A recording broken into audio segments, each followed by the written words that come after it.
Chapter 20. Placements.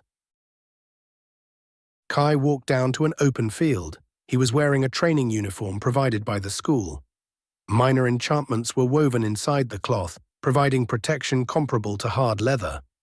Scattered about in different sections of the training field were training dummies, an obstacle course, and other strange-looking objects. The field itself was half the size of the entire campus, stretching on for about half a kilometer.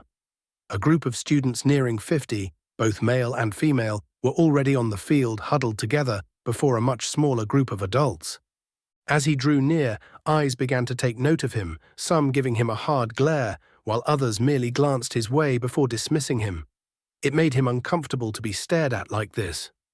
People had already begun sizing up their competition. Around him, every student was equipped with some kind of melee weapon, the majority of them being swords, while he did spot some other exotic weapons. It was easy to tell who was comfortable and who wasn't.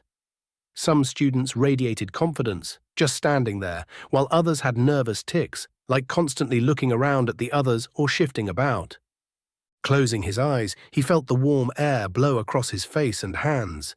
He lay his left hand on the pommel of his sword, an unfamiliar but comforting sensation. The sword was new, almost entirely unused except for the battle against the bandit a few days prior. He could tell his father had designed the blade to be similar to the ones he used growing up, but it would still take time to become familiar with this new sword. For one, the weight was different than the others he used often. The new blade was slightly longer too short to become considered a longsword, but lengthier than a standard short sword. Standing among the students, Kai could feel the pressure holding him down to the earth. I can feel a weight. It's gravity. But the weight or gravity feels more noticeable? Not heavier, it's like it's a blanket over my body weighing me down. It's usually unnoticeable. Is this an effect of picking gravity as my element, or because I'm trying to focus on it?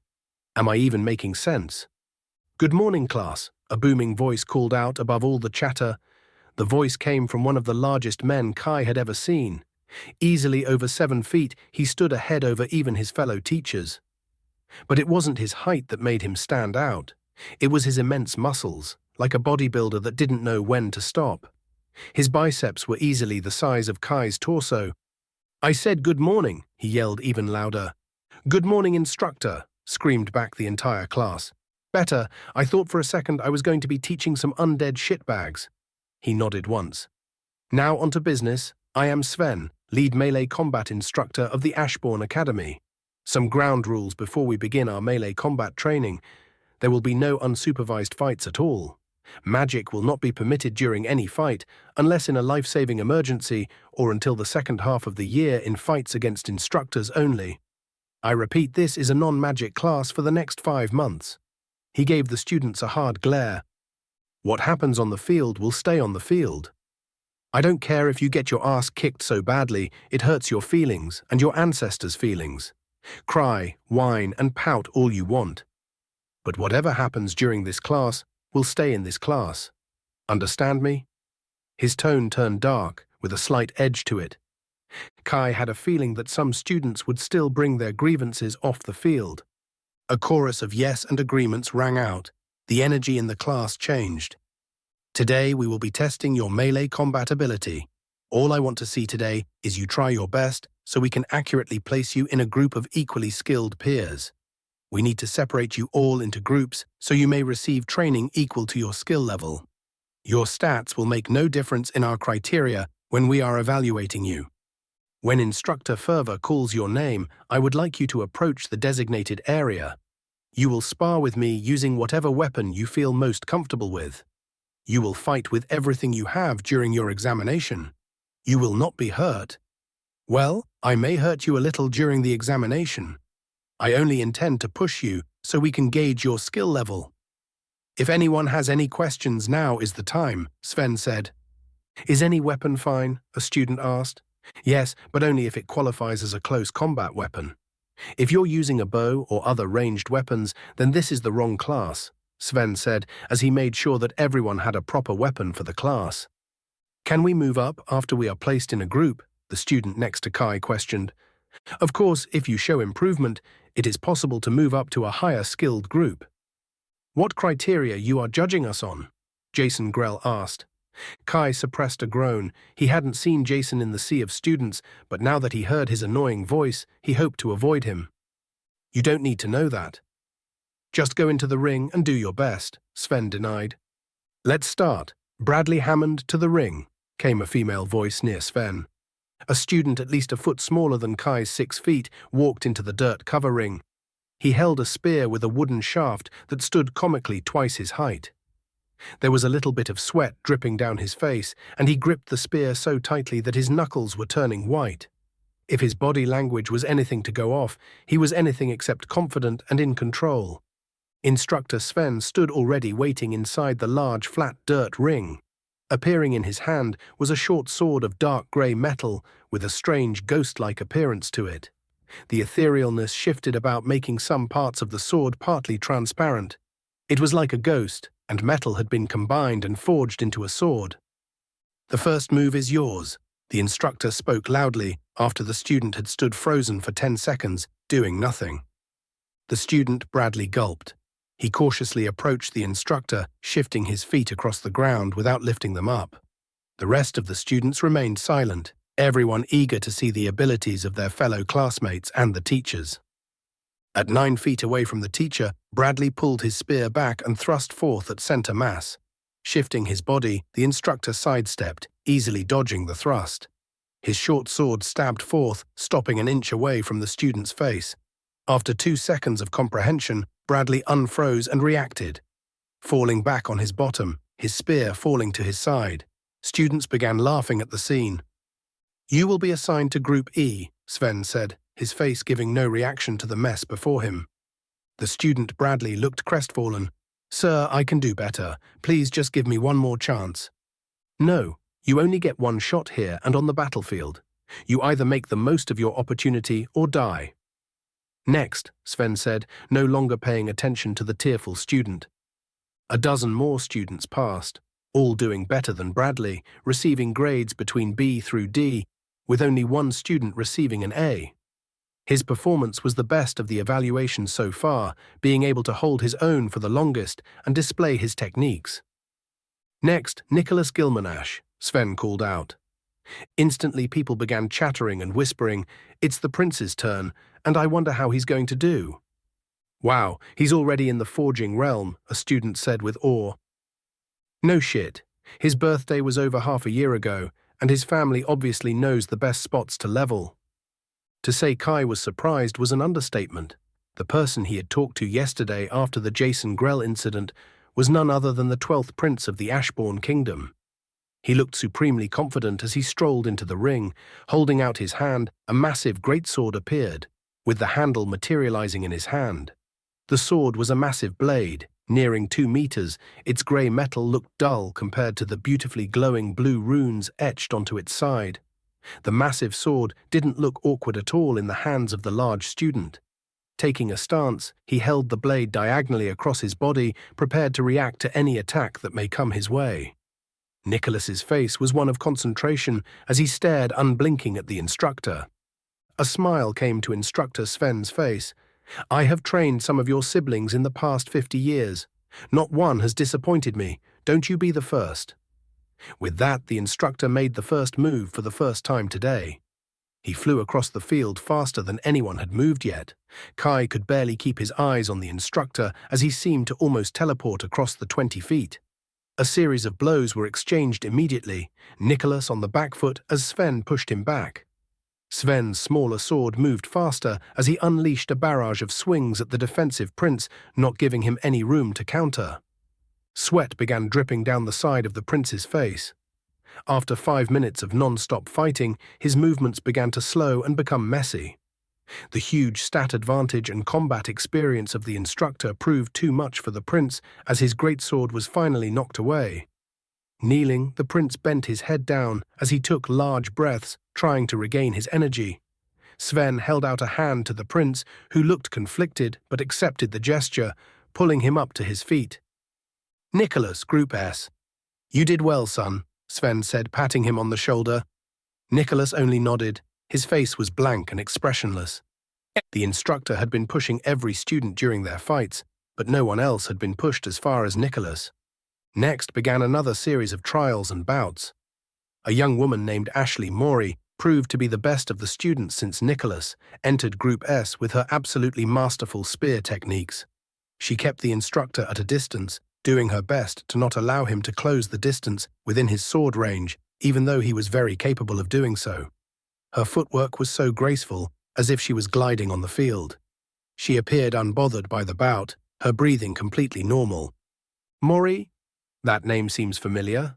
Many names seemed familiar to Kai over these last few days. Some he recognized and wondered if their progenitors were the same people he once knew. Next, Jason Grell, Sven called out. Jason sauntered out to the field, a smirk of arrogance on his perfectly punchable face. Like the instructor, a short sword appeared in his hand from thin air. His blade was similar to Instructor Sven's, except for the dark red coloring of a different metal. Curiosity sparked at the thought of how the arrogant prick would handle himself in the bout with Instructor Sven. Unfortunately, he was displeased to see Jason perform rather well, receiving an A when he finished. His style of sword was different from Kai's hack and slash. Jason often tried parrying and feints to trick his opponent, but Sven didn't seem to fall for them. Group A? Are you sure there isn't a mistake, sir? No mistake, Jason. You performed well, but there are plenty of areas you can improve in. Not liking the response, Jason's eyes narrowed as he simmered in anger, his hands trembling slightly. Turning away, he walked back to the group of students, most making a path for him to walk through. Kai purposely avoided eye contact with Jason, but couldn't help a small smirk at seeing him incensed. The next fight began without any fanfare. Another spear user that Kai could tell at a glance who was not comfortable on the field. Feeling a tap on the shoulder, Kai turned around to see the Group S, Ashley standing behind him. She had an alluring smile on her beautiful face. Unlike all the other students present, she had not worn the training uniform. Instead, she had a short-sleeved shirt and pants on that both seemed a size too small. Her large brown eyes glowed slightly as she stared at him, with eyes identical to a predator observing its prey. And he was the prey. "Hi," she chirped. Hi, can I help you?" Kai responded awkwardly, his eyes shifting left to right as people began to take notice. "I thought I would introduce myself. I'm Ashley." "Kai," he said, taking her offered hand. "Human, forging level 12. By the 9, she's even higher than the prince." Ashley was at the highest level of all the students he had identified so far in his year. She seemed to be wholly aware of what he had figured out, her smile widening. She took a step closer. He could smell her now. The scent of strawberries filled his nose. "Tell me, Kai, how do you think you will do on the test?" Taking a step back, he kept eye contact. "I don't know. I've only ever sparred with my dad." "I bet you will do well. You seem fit. And you have such a presence," she said, twirling her brown hair with her finger, a glimmer in her eyes. She took another step closer. Kai's cheeks unconsciously flushed red for a second. He cursed his teenage hormones. "Is she flirting or playing with me?" Kai realized the situation was turning weird. Most of the students were paying attention to him and Ashley, and not the ongoing fight.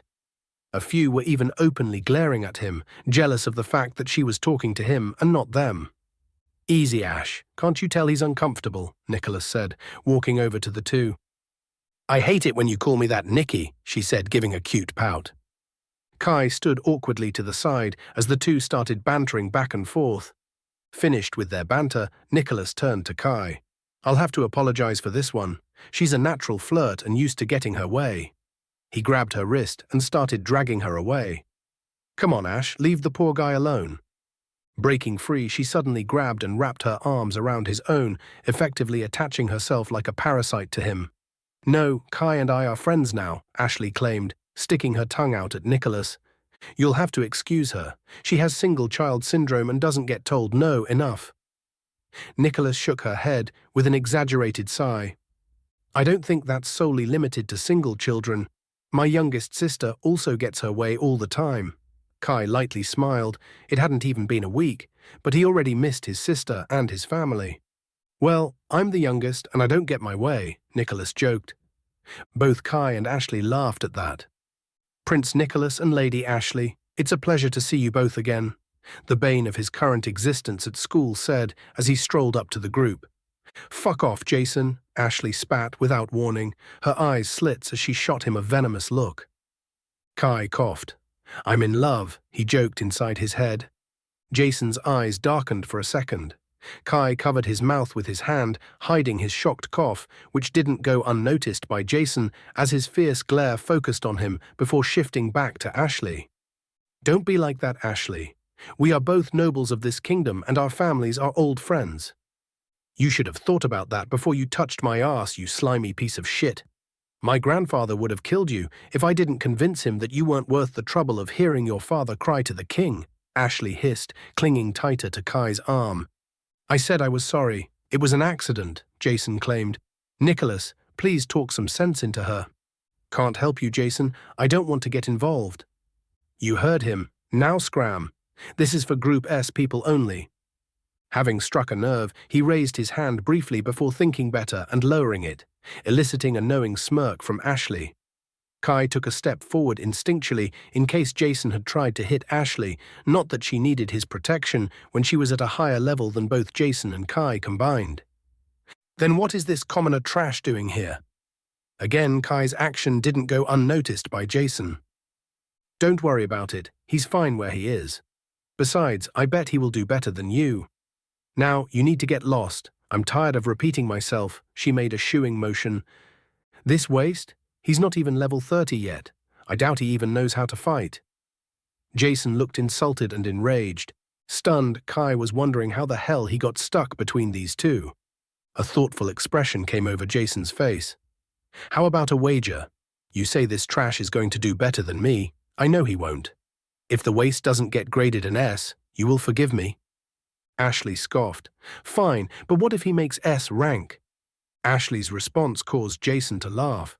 "Won't happen, but what do you want in the case of that fairy tale coming true?" Kai stood to the side, still attached to Ashley, watching in disbelief as the two make a wager about him without his input or approval. Nicholas was smiling, finding the conversation funny. You don't have anything worthy of my forgiveness, but your boots will do, I guess." "No way. These were specially imported from another planet." "Boots or nothing. If not, don't bother asking for forgiveness again," Ashley said, dismissively flipping her hair back.